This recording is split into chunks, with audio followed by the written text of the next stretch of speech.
Welcome back, YouTube. Mutton Chop Piper here. So, are you feeling overwhelmed?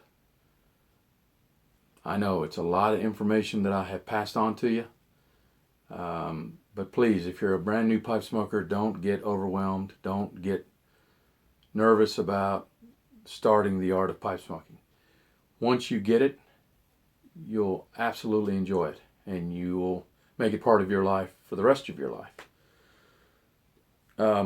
A lot of the information that I have given you is just that, just information. So that way, if you're with some friends who smoke pipes and they start talking about different tobacco leaves, you'll know what they're talking about.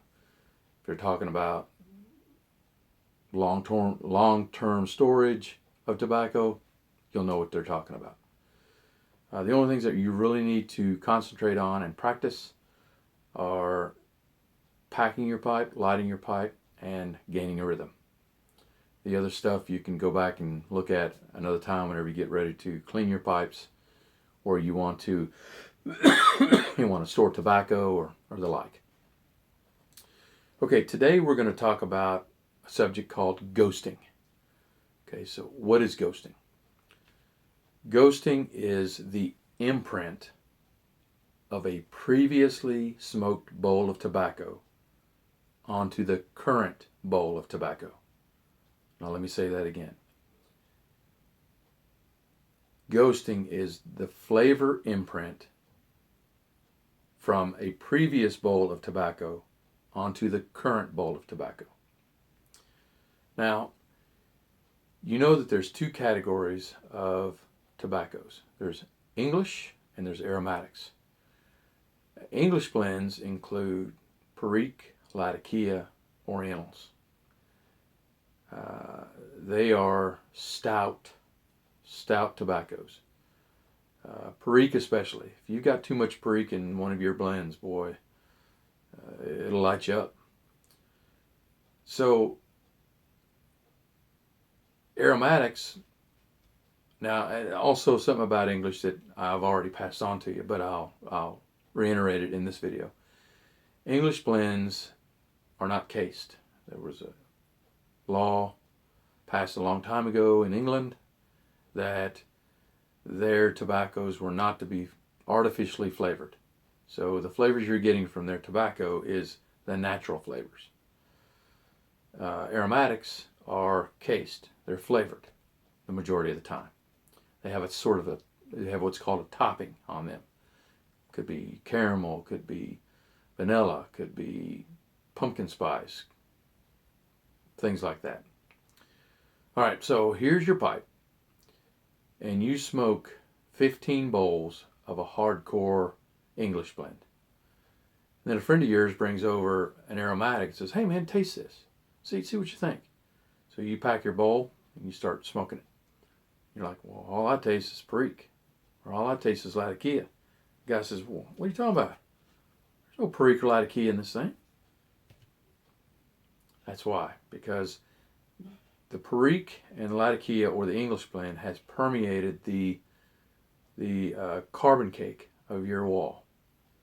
That carbon cake, remember, the carbon will be released from the tobacco and adhere itself to the wall of the pipe. Well, that carbon is going to be a flavor. Now, you can't take your tongue and lick it or anything, because you'll come out with a taste of, it'll be nasty.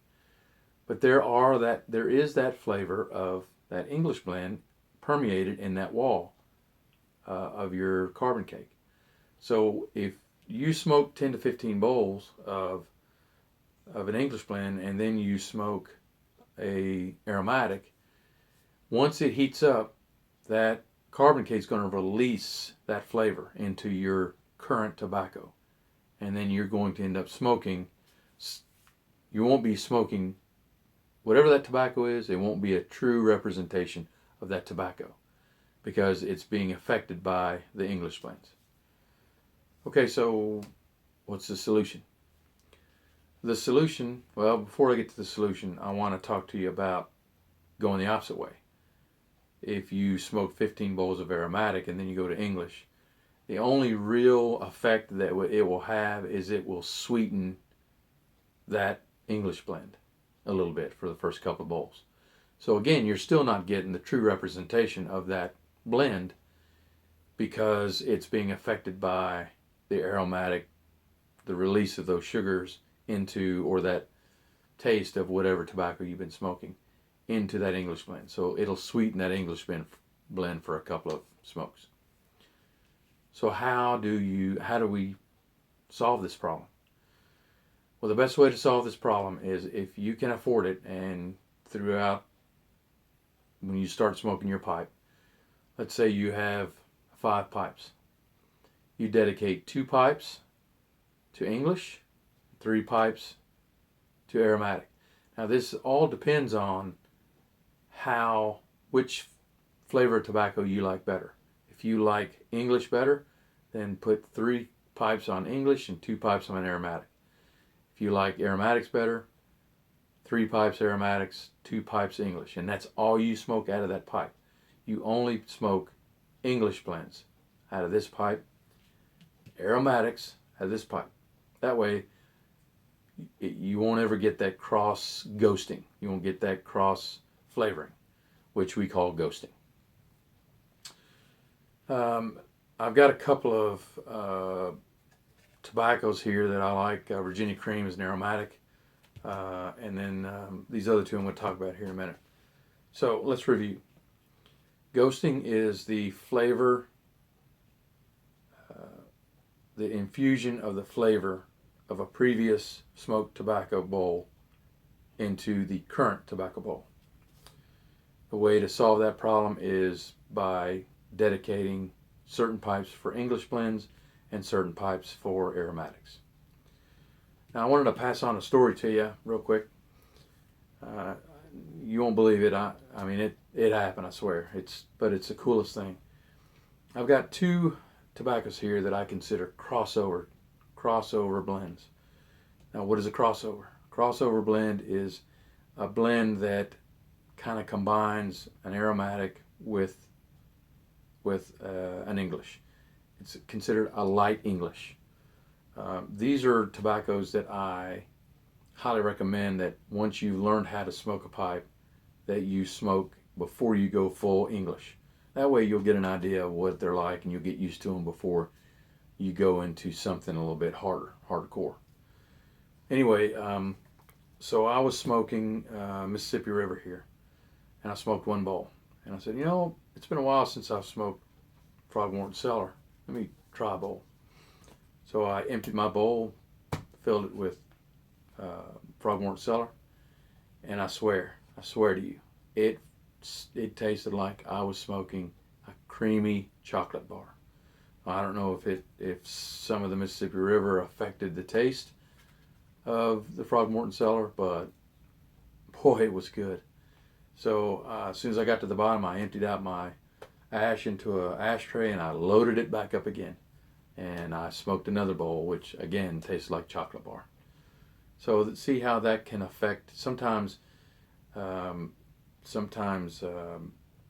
2 different types of tobaccos in the same pipe, one after the other, can even affect what the second tobacco tastes like.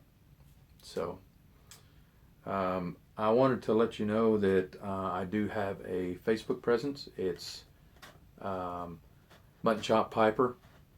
So if you'd like to go over there to Facebook and like me, then I'll like you back. I wanted to let you know that I'm doing some tobacco reviews over there on Facebook. The first one that I am reviewing is Drew Estate's Central Park Stroll. It's this one here. What I basically do is I'll open the tin, smell it, give you my impressions of it, and then I'll smoke it for a few days. I'm going to smoke another bowl, smoked a bowl on Thursday, Friday. I'm going to smoke a bowl today, and then Sunday I'm going to give you my thoughts on it. So that's about it for now. I'm not quite sure where I'm going to go from here, but it won't be long. I'll figure that out today and maybe do a video tomorrow. So until then, I want to wish you and your family happy piping.